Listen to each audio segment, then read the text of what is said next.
Before we begin, I would like to make an announcement, and that is that I will not be covering some of the topics regarding the Ukraine war on YouTube. Over the last few days, I have seen various platforms and tech companies suspend the accounts of various individuals, large bloggers, renowned analysts, and military specialists, for discussing various topics from a perspective that is, shall we say, not in line with mainstream Western media.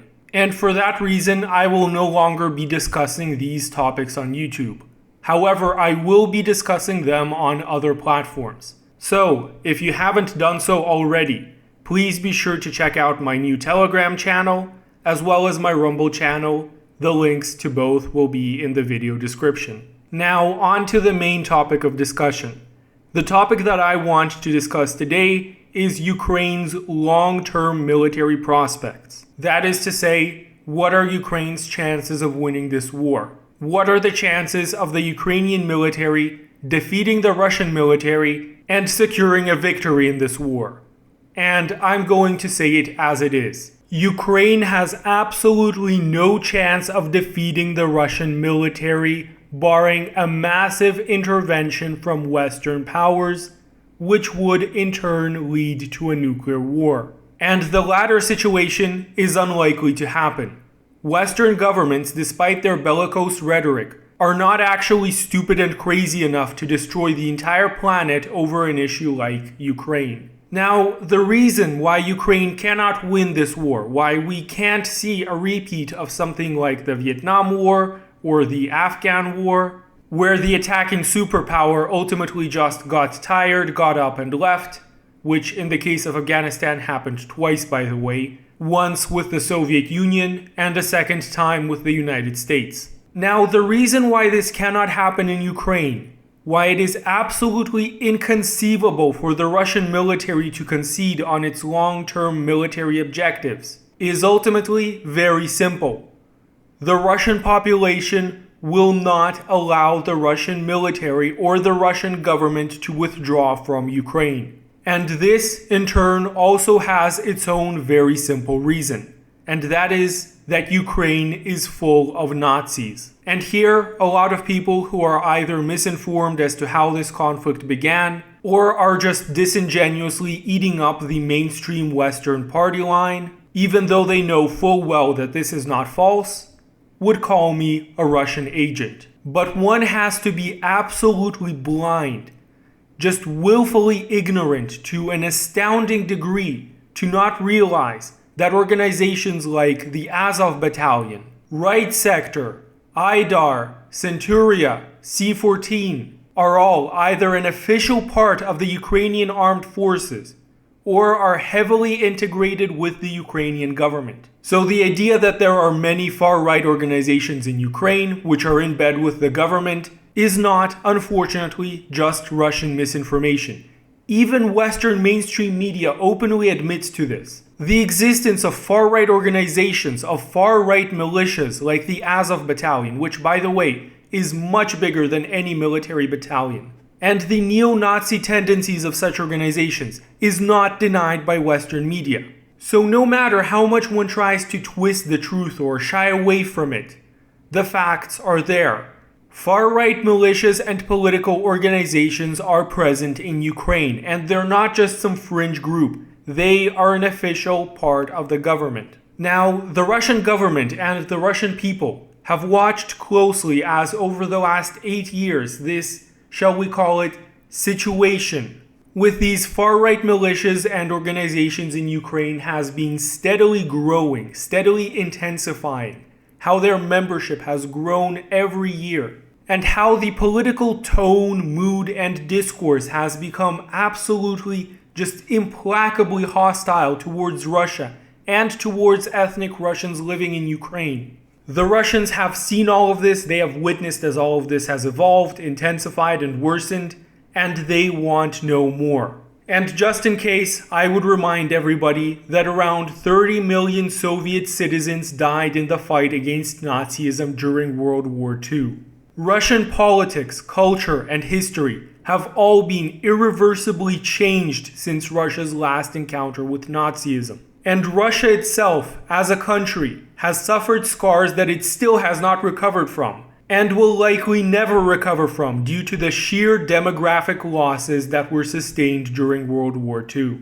All of this is to say that Nazism, as an ideology, is and will always be unacceptable and absolutely antithetical to any Russian government now or in the future. And the fact that Ukraine, of all countries, a country which was very close to Russia during the Soviet period. Of course, back then they were both part of the same country, but Ukraine was the second largest Soviet republic, and a republic that was much more similar to the Russia that we know today than most other former Soviet republics. The fact that this is the country that has stooped so low as to turn to these far-right ideologies is all the more unacceptable for Russia. So, with all of that said, if, hypothetically speaking, the military operation which Russia is right now performing in Ukraine goes really bad, and if, again, hypothetically, these Ukrainian and Western claims of 10, 15, 20, 30,000 Russian soldiers killed during the operation actually become true, if entire brigades and battalions are actually wiped out during the fighting, and it becomes apparent that the force which is currently in Ukraine is insufficient to achieve Russia's military objectives, does anybody really think that Russia would just give up? The answer is no. No, it absolutely won't. If any Russian government would ever do something like that, you know what the reaction of the Russian people would be? They would be asking, in a very hostile tone, mind you, why the Russian government didn't send more soldiers to Ukraine. Why there wasn't a general draft, why wasn't the Russian population mobilized for this war, and why the Russian military didn't use all of its available manpower and every weapon system in its arsenal to defeat this enemy. The Russian population is not stupid. They know exactly what is going on. This isn't something like the Vietnam War or the Afghan wars in which the invading superpower just gets to get up and leave whenever they feel like it. This is the war for Russia's long-term survival. If Russia somehow loses this war, hypothetically, not only will it be forever disgraced and humiliated before the entire world, not only will its armed forces lose all of their prestige and will be viewed as an inept and ineffective military, but at that point, having a Ukraine which is riddled with domestic and foreign fighters, which is implacably hostile towards Russia, even more than it has been up until now, which is fully integrated into NATO and may even house nuclear weapons on its territory, and will be a staging area from which nations hostile to Russia can launch incursions into Russia itself. And this could happen without even having to declare war, just a band of militia fighters which officially operate under no flag, but are de facto controlled by Ukraine and by NATO, regularly incur onto Russian territory, much like how various jihadi fighters incurred on Russian territory during the 1990s. That would likely, in the long term, lead to the destruction of Russia itself. Not to mention that the 6 million pro-Russian population of the combined Donbas republics would at that point be forcibly subjugated by the Western countries and by the authorities in Kiev, and their political leadership, which had aligned itself with Russia, would at that point be exterminated, as in literally killed. And the same would apply for the leaders of other separatist movements like the Transcarpathian Rus, leading to Russia further being discredited for either being unable or unwilling to protect its own people, or even both. And let us not deny the geopolitical aspects of this as well. Any hope to reunite the Ruski Mir, the Russian world that Russia wants to achieve, to reunite its Russian-speaking former territories under a single banner and a single government, will be forever eviscerated, and Russia will not become a major player on the world stage again. And Russia has not sacrificed everything that it has up until now, both economically and politically. It has not become the most sanctioned country on earth, the country which, for all intents and purposes, has been cancelled by the collective West in order to achieve this outcome. All of that would be absolutely and utterly unacceptable for Russia.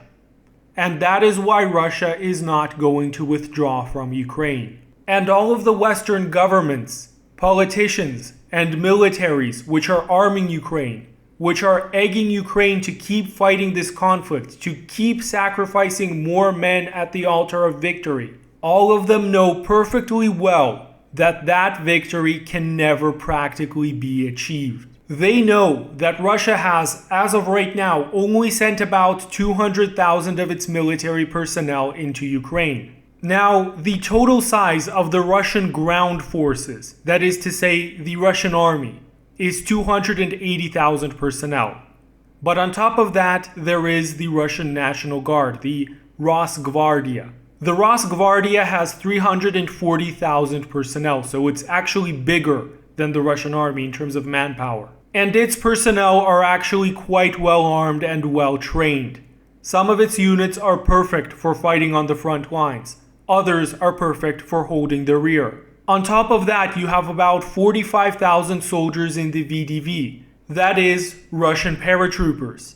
And then you have somewhere on the order of 30,000 Marines. And this is before we're talking about reservists, volunteers, including foreign volunteers, of which tens of thousands, primarily from the Middle East and from African countries, have already expressed the desire to fight on Russia's behalf in Ukraine. And most importantly, that is before a general draft is implemented, which could potentially raise millions of soldiers to fight in Ukraine.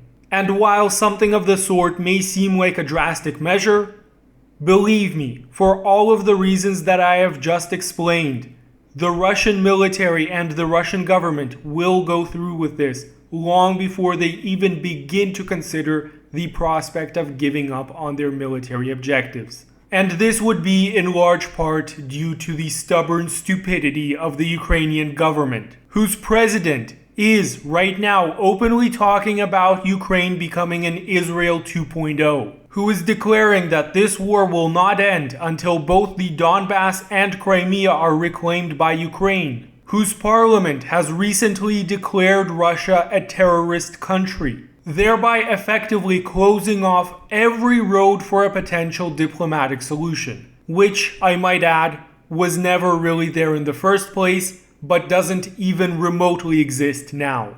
All of this is not to mention the fact that, as of right now, Russia has gone incredibly soft on its military operation in Ukraine. It has not performed indiscriminate airstrikes or artillery strikes on various targets, largely out of fears of hurting civilians and damaging civilian infrastructure. It hasn't even taken out railroads, power plants, mobile towers, without which the Ukrainian military's situation would become far more desperate, as they would become cut off from communications, means of transportation, and might even starve. Of course, at that point, civilians would starve as well, which is the exact reason why Russia hasn't taken out all of this infrastructure. So Russia's current strategy has been to go very soft on Ukraine. Now, if this strategy fails, Russia isn't just going to roll over and give up. Russia will escalate this war. Not only are they going to start destroying vital infrastructure, which, by the way, is also necessary for Western countries to keep supplying Ukraine, but they're also going to start using their arsenal of weapons a lot more often and a lot more indiscriminately. Russia could easily enter into a wartime economy, producing a lot more military equipment than it has up until now. Russia can start using weapon systems and munitions that it hasn't used up until now, such as 15-ton aviation bombs, or the famous high-power aviation vacuum bomb, also known as the father of all bombs, which has an explosive yield of over 40 tons equivalent of TNT and would basically kill anybody within a kilometer of the blast. And if Russia is forced to escalate even beyond that, it's not inconceivable that Russia would use nuclear weapons as well. And that holds especially true if the Ukrainian military,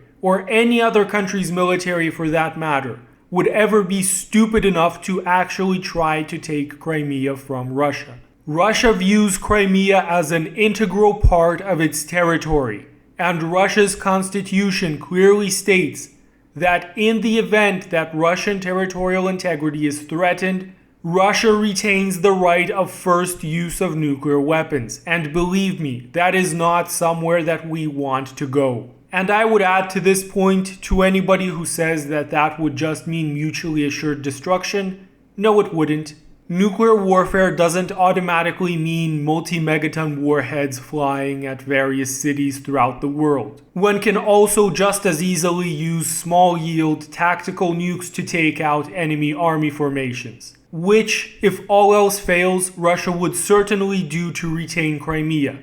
Although again, that is not somewhere where anybody wants to go. So all of this is to say that we're not anywhere near the top of the military escalation ladder right now. We are, if anything, much closer to the bottom. But Russia can and will escalate it much farther than it is right now if that is what is required to reach its military objectives. Once again, that is simply because Russia has no other options. It has nowhere to retreat to. And the very last thing that I would like to say, to further discredit all of these mainstream media smooth brains that are actually talking about Ukraine winning this war, is that despite the fact that Russia has only used a tiny percentage of its total military potential thus far, the situation for the Ukrainian military is becoming desperate. I want you to take a look at this video on the screen for a second. It shows 4 Ukrainian army soldiers riding bicycles. Now, I could be wrong, but I highly doubt that they're doing this as a form of exercise. No, they're doing this because they don't have fuel to power their cars. This is literally the only way that they can get around besides walking. I've been harping on and on about how Russia has been systematically destroying all of Ukraine's fuel infrastructure for several weeks now.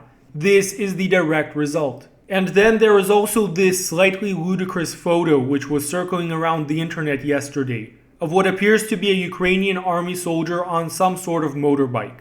Believe me, this isn't from a good life either. If these soldiers could get around on trucks or on BTRs, they would be doing that instead of pedaling on bicycles and riding on motorcycles. So even right now, barely 1 month after this war has started, this war, which appears to be becoming a long, drawn-out war of attrition, the Ukrainian military is already out of fuel. Now, of course, it needs to be said that this probably isn't representative of the entire Ukrainian military.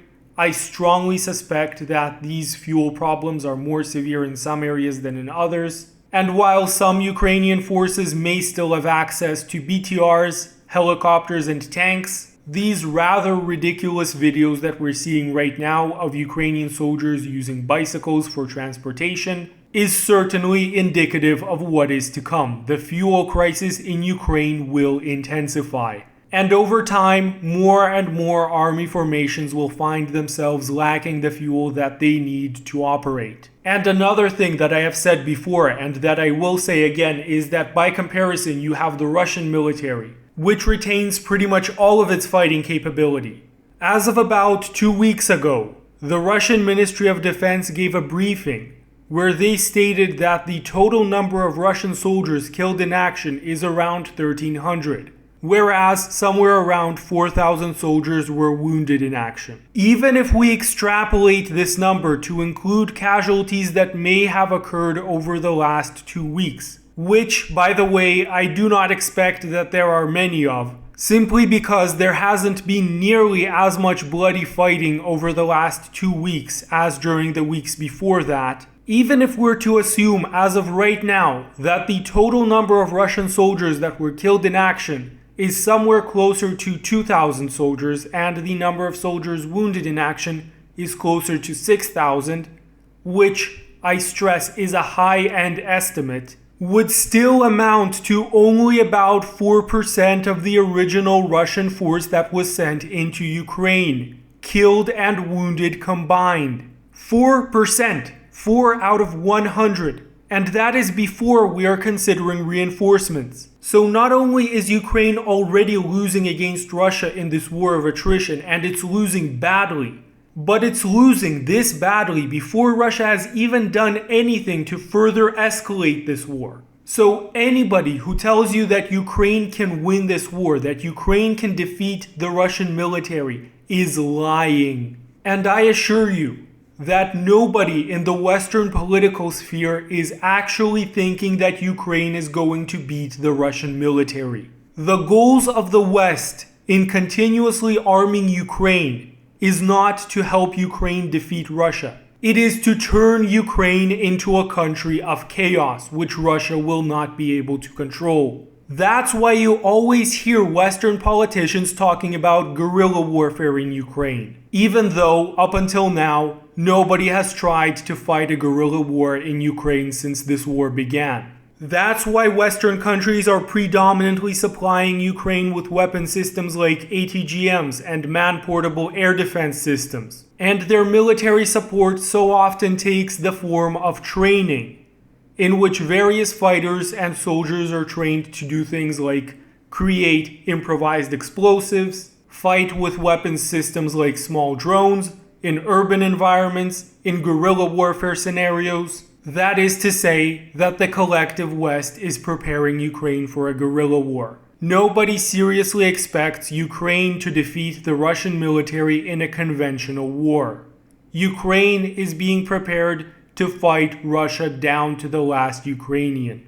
And afterwards, the idea clearly is that after Ukraine is heavily devastated by war, and the Russian military is also bled thoroughly, the West will reap the political dividends. The political dividends which will take the form of a weakened geopolitical adversary. The geopolitical adversary, of course, being Russia. So that is clearly the plan of the collective West. And unlike the officially acclaimed plan of having Ukraine defeat the Russian military, this plan might actually succeed. And as to what its prospects realistically are and how likely it is to succeed, I will discuss in another video. For now, that is all that I wanted to say. Thank you for watching and listening to this video up until this point. And if you haven't already, please be sure to check out both my Telegram channel and my Rumble channel. The links to both will be in the video description. And with that, I hope that you have a great day.